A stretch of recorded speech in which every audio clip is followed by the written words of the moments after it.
आज है 2 अक्टूबर। सुनेंगे प्यारे बाबा के आज के साकार मधुर महावाक्य। बाबा कहते हैं, मीठे बच्चे, नई दुनिया के लिए बाप तुम्हें सब नई बातें सुनाते, नई मत देते, इसीलिए उनकी गत मत न्यारी गाई जाती है। नई दुनिया के लिए बाप तुम्हें सब नई बातें सुनाते और नई मत देते हैं, इसलिए उनकी गतमत न्यारी गाई जाती है। प्रश्न है, रहमदिल बाप सभी बच्चों को किस बात में सावधान कर ऊंच तकदीर बना देते हैं? बच्चे कितनी भी गलतियां करें पर बाबा रहमदिल है ना, तो बाबा कहते मैं बच्चों को सावधानी देता हूँ जिससे बच्चों की तकदीर ऊंची बने। तो उत्तर में बाबा कहते हैं, बच्चे ऊंच तकदीर बनानी है तो सर्विस करो। अगर खाया और सोया, सर्विस नहीं की तो ऊंची तकदीर नहीं बना सकेंगे। सर्विस के बिगर खाना हराम है, इसीलिए बाबा सावधान करते। सारा मदार पढ़ाई पर है, तुम ब्राह्मणों को पढ़ना और पढ़ाना है, सच्ची गीता सुनानी है। बाप को रहम पड़ता है, इसलिए हर बात की रोशनी देते रहते हैं। गीत है जिस दिन से मिले हम तुम, नया दिन लागे नई रात लागे। ओम शांति। रूहानी बाप समझाते हैं, जब बच्चों को बेहद का बाप मिलता है तो हर एक बात नई सुनाते हैं, क्योंकि यह बाप नई दुनिया स्थापन करने वाला है। मनुष्य तो ऐसी नई बातें सुना ना सके। बाप जिसको हेवनली गॉडफादर कहा जाता है, वह बेहद का बाप स्वर्ग की स्थापना करने वाला है। नर्क की स्थापना करने वाला है रावण। 5 विकार स्त्री में, 5 विकार पुरुष में वह हो गई रावण संप्रदाय। तो यह नई बात सुनाई ना। स्वर्ग बनाने वाला है परम पिता परमात्मा, जिसको राम कहते हैं। निराकार राम की यहाँ बात चल रही है, क्योंकि दुनिया में राम माना, फिर कौन से राम के लिए याद करते हैं? जो रामायण में दशरथ पुत्र राम की बात है उसको याद करते। इसलिए बाबा कहते हैं परम पिता परमात्मा, जिसको राम कहते हैं। नरक बनाने वाला है रावण, जिसका चित्र बनाकर वर्ष वर्ष जलाते हैं। एक बार जल गया तो फिर उनका एफिजी देखने में थोड़ी आएगा। वह आत्मा जाकर दूसरा शरीर लेती है, फीचर्स आदि बदल जाते हैं। ये तो रावण के वही फीचर्स वर्ष वर्ष बनाते और जलाते हैं। वास्तव में जैसे निराकार शिव बाबा का कोई फीचर नहीं, वैसे रावण का भी कोई फीचर नहीं है, है ना। ये तो विकारों की बात है ना। रावण माना विकारों का स्वरूप, कोई फीचर की बात नहीं है। ये रावण तो विकार है। बाप यह समझाते हैं, मनुष्य भक्ति मार्ग में क्या चाहते हैं? भगवान आते ही हैं भक्ति का फल देने व रक्षा करने, क्योंकि भक्ति में दुख बहुत है। सुख है अल्पकाल क्षण भंगुर। भारतवासियों का बिल्कुल दुखी जीवन है। कोई का बच्चा मरा, कोई का दिवाला निकला, जीवन तो दुखी रहता है ना। बाप कहते हैं, मैं आता हूँ सबका जीवन सुखी बनाने।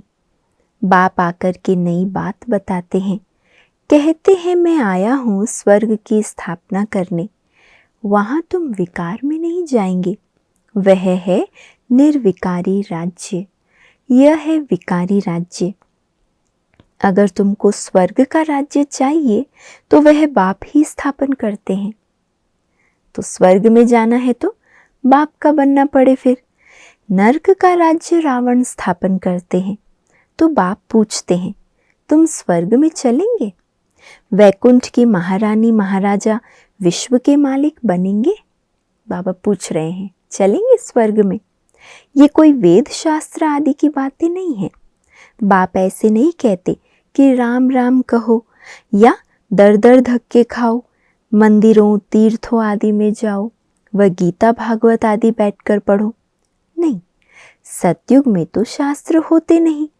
तुम भल कितने भी वेद शास्त्र आदि पढ़ो, यज्ञ जप दान पुण्य आदि करो, यह है ही धक्के खाना, इनसे प्राप्ति कुछ भी नहीं।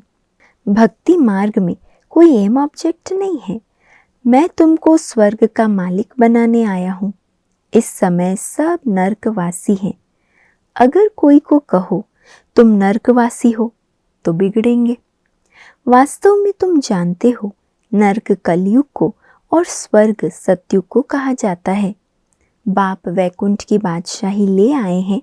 कहते हैं स्वर्ग का मालिक बनना है तो पवित्र जरूर बनना पड़े। मूल बात सारी पवित्रता की है। कई मनुष्य कहते हैं हम पवित्र तो कभी नहीं रह सकते। अरे तुमको पावन बनाते हैं स्वर्ग में चलने लिए। पहले वापस शांति धाम में जाकर फिर स्वर्ग में आना है। सभी धर्म वालों को कहते हैं देह को छोड़ अशरीरी बनकर जाना है। इसलिए देह के अभिमान को तोड़ो। देह भान को तोड़ अपने को आत्मा समझो। मैं क्रिश्चियन हूँ, बौद्धि हूँ, ये सब है देह के धर्म। आत्मा तो स्वीट होम में रहती है। तो अब बाप कहते हैं वापस मुक्ति धाम चलेंगे, वहाँ तुम शांति में रहेंगे। बताओ तुम वापस कैसे चल सकते हो? मुझ बाप को और अपने स्वीट होम को याद करो। देह के सब धर्म छोड़ो। यह मामा है, काका है, चाचा है, इन सब देह के संबंधों को छोड़ो। अपने को देही समझो, मुझे याद करो। पहले तो घर जाना है, तो घर जाने के लिए ज़रूर अपने देह भान को तोड़ना पड़े। अपने को आत्मा समझो, बाप को याद करो, तब फिर घर जा सकेंगे। तो बाबा कह रहे देह के सब धर्म छोड़ो, अपने को देही समझो, मुझे याद करो। बस ये मेहनत है और मैं कुछ नहीं सुनाता हूँ। शास्त्र आदि जो पढ़े हो वो सब छोड़ो। मैं नई दुनिया के लिए तुमको नई मत देता हूँ। कहा जाता है ना ईश्वर की गत और मत न्यारी है। गति कहा जाता है मुक्ति को। बाप नई बात सुनाते हैं ना। मनुष्य भी जब सुनते हैं तो कहते हैं यहाँ तो नई बातें हैं, शास्त्रों की कोई बात नहीं। यूँ तो है गीता की बात, परंतु मनुष्यों ने गीता को भी खंडन कर दिया है।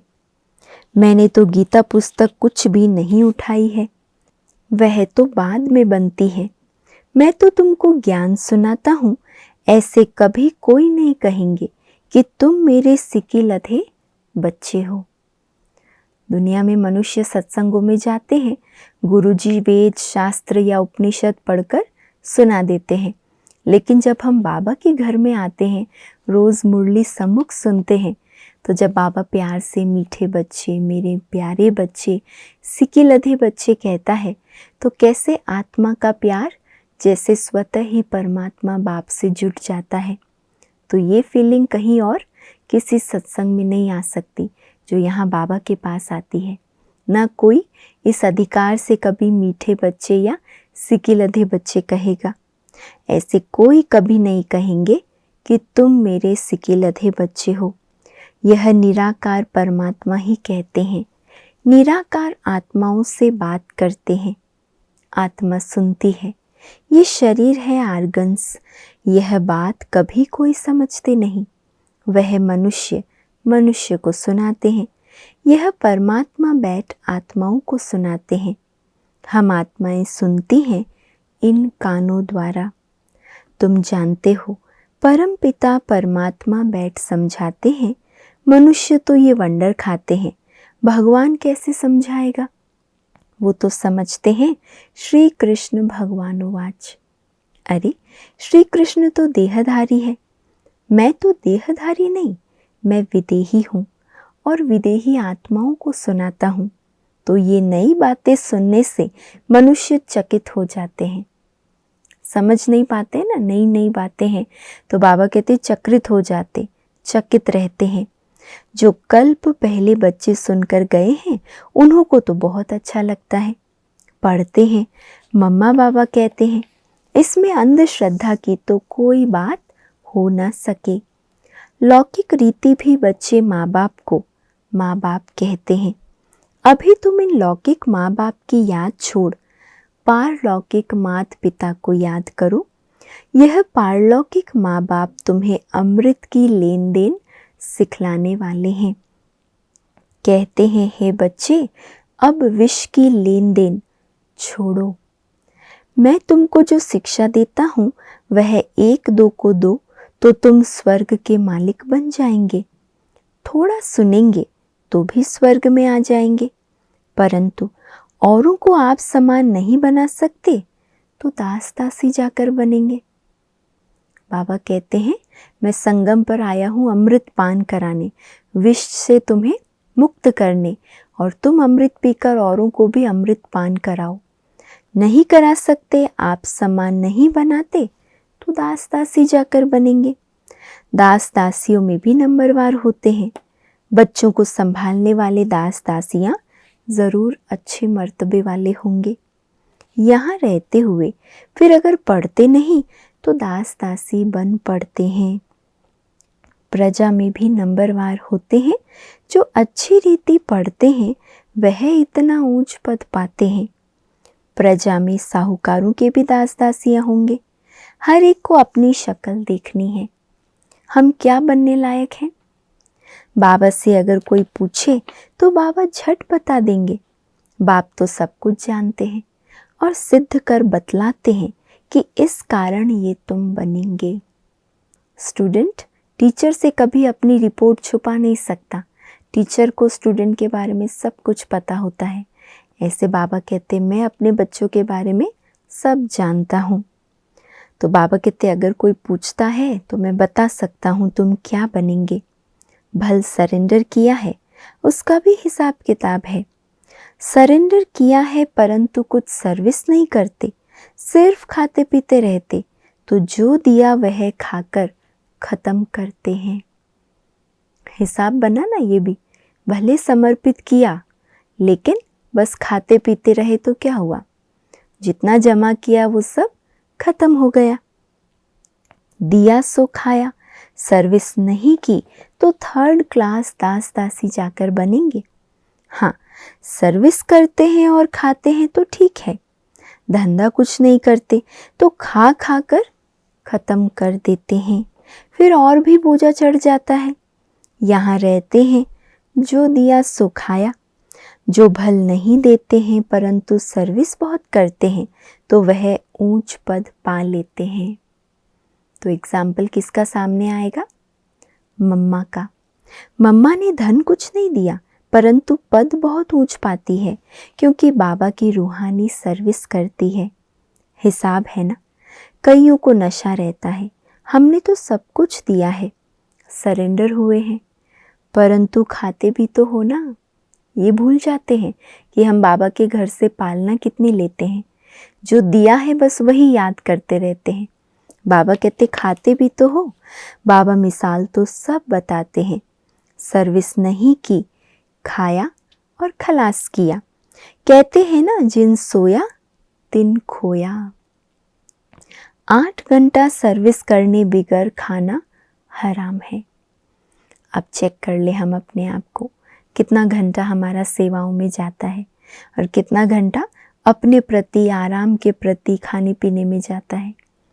8 घंटा सर्विस करने बिगर खाना हराम है। खाते रहेंगे तो जमा कुछ नहीं होगा, फिर सर्विस करनी पड़ेगी। कहाँ पर करनी पड़ेगी? अगर संगम पर सेवा नहीं की तो सतयुग में जाकर करनी पड़ेगी सर्विस। बाप को तो सब बतलाना पड़ता है ना। जो कोई ऐसे ना कहे कि हमको बतलाया क्यों नहीं। बाबा ने सब कुछ दिया और फिर सर्विस भी करते रहते हैं तो ऊंच पद भी है। सरेंडर हुए और बैठ खाया, सर्विस नहीं की तो क्या बनेगा? कोई प्राप्ति नहीं होगी। श्रीमत पर चलते नहीं। बाबा खास समझा रहे हैं। खास बाबा समर्पित बच्चों प्रति ये बातें समझा रहे हैं। भले आपने जीवन समर्पित किया या धन भी समर्पित किया साथ में, लेकिन बस बैठकर खा रहे हैं, कोई जमा नहीं होगा, कोई प्राप्ति नहीं। ऐसे नहीं पिछाड़ी को कहे कि हमारा पद ऐसा क्यों हुआ, तो बाप समझाते हैं, सर्विस ना करना मुफ्त में खाना, उसका नतीजा कल्प कल्पांतर का ये हो जाएगा। इसीलिए बाबा सावधान करते हैं। समझना चाहिए कल्प कल्पांतर के लिए हमारा पद भ्रष्ट हो जाएगा। बाबा को रहम पड़ता है, इसीलिए हर बात की रोशनी देते हैं।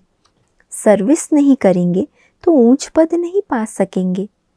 जो गृहस्थ व्यवहार में रहते सर्विस करते हैं उनका पद बहुत ऊंच है। देखो, सरेंडर वालों से भी उनका पद कई बार आगे चला जाता है। जो घर परिवार को संभालते हुए सेवा कर रहे हैं उनका पद ऊंचा है। सारा मदार पढ़ाई और पढ़ाने पर है। तुम ब्राह्मण हो, तुमको सच्ची गीता सुनानी है। वो तो कच्छ में कुरम उठाते हैं, तुम्हारे कच्छ में कुछ नहीं। तुम हो सच्चे ब्राह्मण, तुमको सच सुनाना है, सच्ची प्राप्ति करानी है। और सबने घाटा ही दिलाया है, इसीलिए लिखा जाता है वह सब झूठ है।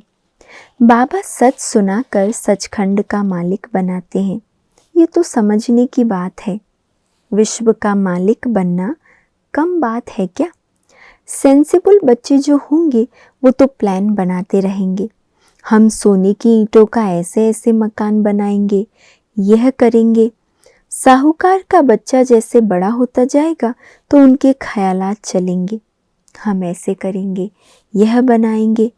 तुम भी भविष्य में प्रिंस बनते हो तो शौक होगा ना। हम ऐसे ऐसे महल बनाएंगे जो और कोई का नहीं होगा। ये ख्यालात उनके चलेंगे जो अच्छी रीति पढ़कर पढ़ाते हैं। बादशाही तो होगी ना, तो बुद्धि में ये ख्यालात चलना चाहिए। कौन सा ख्याल चले बुद्धि में? हम कितने नंबर से पास होंगे। कम से कम अपने नंबर की फिक्र तो हमें करनी चाहिए कि हम कितने नंबर में पास होंगे। बड़ा भारी स्कूल है, इसमें लाखों करोड़ों पढ़ेंगे, ढेर आएंगे। ये सब बातें बाप ही समझाते हैं। भगवान एक है, उनको ही माता पिता कहते हैं। वह आकर एडॉप्ट करते हैं। कितनी गुह्य बातें हैं। यह नया स्कूल है, नया पढ़ाने वाला है, कितना अच्छी रीति समझाते हैं। झोली उनकी भरेगी जो लायक होंगे, बाप को याद करेंगे। माँ बाप को कभी कोई भूलता नहीं है, फिर संगम युगी बच्चे बाप को भूल कैसे सकते हैं? अच्छा, दुनिया धम चक्र में है और तुम बच्चे चुप हो। चुप में है शांति, शांति में है सुख। तुम जानते हो मुक्ति के बाद फिर है जीवन मुक्ति। तुम बच्चों को सिर्फ 2 अक्षर याद है, अलफ अल्लाह और बे बादशाही। सिर्फ एक अलफ को याद करने से बादशाही मिल गई, बाकी क्या बचा? बाकी रही छाछ। अलफ मिला गोया मक्खन मिला, बाकी सब है छाछ। ऐसे है ना, हम चुप रहते हैं, जानते हैं चुप रहकर हम श्रीमत पर चलते हैं। परंतु वंडर ये है कि बच्चे अलफ को भी पूरा याद नहीं करते, भूल जाते हैं। माया तूफान लाती है। बाप भी कहते हैं मन मना भव मध्या जी भव। गीता में अक्षर है तो तुमको गीता वालों से अर्थ पूछना चाहिए कि मन मना भव मध्या जी भव का अर्थ क्या है। बाप कहते हैं मुझे याद करो तो तुमको बादशाही मिलेगी। सब देह के धर्म छोड़ देही बन जाओ और बाप को याद करो तो बादशाही मिलेगी। ग्रंथ में भी कहते हैं जपो अलफ को तो बादशाही मिलेगी। सचखंड की राजाई मिलती है। हम दुनिया से बिल्कुल न्यारे हैं, परमात्मा प्यारे हैं और दुनिया से बिल्कुल न्यारे हैं। और कोई भी ऐसे नहीं कहेंगे। बाप तुम्हें नई बातें सुनाते हैं, बाकी सब पुरानी बातें ही सुनाते हैं। बात बड़ी सहज है। अलफ के बनो तो बादशाही मिलेगी, फिर भी पुरुषार्थ तो करना पड़े। अलफ के बन जाने से बादशाही नहीं मिलेगी। बनने के बाद है पुरुषार्थ, पुरुषार्थ के बाद है प्रारब्ध। आप सामान बनाने की जितनी सर्विस करेंगे उतना फल मिलेगा। मनुष्य न अलफ को जानते न बे को जानते हैं। बेमाना बादशाही का मक्खन। श्री कृष्ण के मुख में मक्खन दिखाते हैं ना, ज़रूर स्वर्ग की स्थापना करने वाले ने ही बादशाही दी होगी।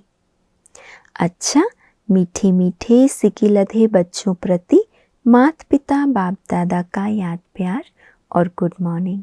रूहानी बाप की रूहानी बच्चों को नमस्ते, और हम सब रूहानी बच्चों की रूहानी माता पिता बाप दादा को याद प्यार, गुड मॉर्निंग और नमस्ते। तो आज खास रहमदिल बाबा ने किस बात पर शिक्षा दी? खास बाबा ने इशारा दिया, संगम पर सोना माना खोना। बिना सेवा किए और खाते हैं तो बाबा कहते हैं ये कोई जीवन नहीं है, इस जीवन में कोई प्राप्ति नहीं। भले आप समर्पित भी क्यों न हो, लेकिन बिना सेवा किए, बिना पुरुषार्थ किए ऊंच पद पा नहीं सकेंगे। तो इस बात पर बाबा ने खास अटेंशन दिलाया। धारणा के लिए आज का मुख्य सार है, पहला, वापस स्वीट होम जाना है, इसलिए देह के धर्मों और संबंधों को भूल स्वयं को देही समझना है, इसी अभ्यास में रहना है। दूसरा, बाप की जो शिक्षाएं मिली है वह दूसरों को देनी है, आप समान बनाना है। 8 घंटे सर्विस ज़रूर करनी है। आज का वरदान है, शुद्ध फीलिंग द्वारा फ्लू की बीमारी को ख़त्म कर वरदानों से पलने वाले सफलता मूर्त भव। शुद्ध फीलिंग द्वारा फ्लू की बीमारी को ख़त्म कर वरदानों से पलने वाले सफलता मूर्त भव। सभी बच्चों को बाप दादा की श्रेष्ठ मत है, बच्चे सदा शुद्ध फीलिंग में रहो। मैं सर्वश्रेष्ठ अर्थात कोटों में कोई आत्मा हूँ। मैं देव आत्मा, महान आत्मा, विशेष पार्टधारी आत्मा हूँ। इस फीलिंग में रहो तो व्यर्थ फीलिंग का फ्लू नहीं आ सकता। जहाँ ये शुद्ध फीलिंग है वहाँ अशुद्ध फीलिंग नहीं हो सकती। इससे फ्लू की बीमारी से अर्थात मेहनत से बच जाएंगे और सदा स्वयं को ऐसा अनुभव करेंगे कि हम वरदानों से पल रहे हैं, सेवा में सफलता पा रहे हैं। फीलिंग से भी बच जाएंगे। ये जो फीलिंग का फ्लू है ये बहुत नुकसान करता है। तो बाबा कहते हैं जब ये शुद्ध फीलिंग होगी कि मैं देव आत्मा, महान आत्मा, विशेष आत्मा, कोटों में कोई आत्मा हूँ, तो इससे व्यर्थ फीलिंग से बचेंगे और ऐसे अनुभव करेंगे कि हम वरदानों में पल रहे हैं। स्लोगन है, संगम युगी मर्यादा पुरुषोत्तम बनना, यही ब्राह्मण जीवन का श्रेष्ठ लक्ष्य है। संगम युगी मर्यादा पुरुषोत्तम बनना, यही ब्राह्मण जीवन का श्रेष्ठ लक्ष्य है। और इस महीने का अव्यक्त इशारों का टॉपिक आया है, हर खजाने को सफल कर सफलता मूर्त बनो। हर खजाने को सफल कर सफलता मूर्त बनो। आज का अव्यक्त इशारा है, किसी भी प्रकार का अलबेलापन खजानों को वेस्ट कर देता है, तो वेस्ट नहीं करना, 1 से 10 गुना बढ़ाना। जिसको बाप दादा कहते हैं कम खर्चा बाला नशीन, ये है बढ़ाना और वो है गंवाना। तो तन मन और धन को सदा सफल करने वाली ऑनेस्ट आत्मा बनो। वेस्ट नहीं करो लेकिन बेस्ट करो और ही 10 गुना बढ़ा दो। अच्छा, ओम शांति बनना है। प्रश्न है, तुम्हारी विजय का डंका कब बजेगा?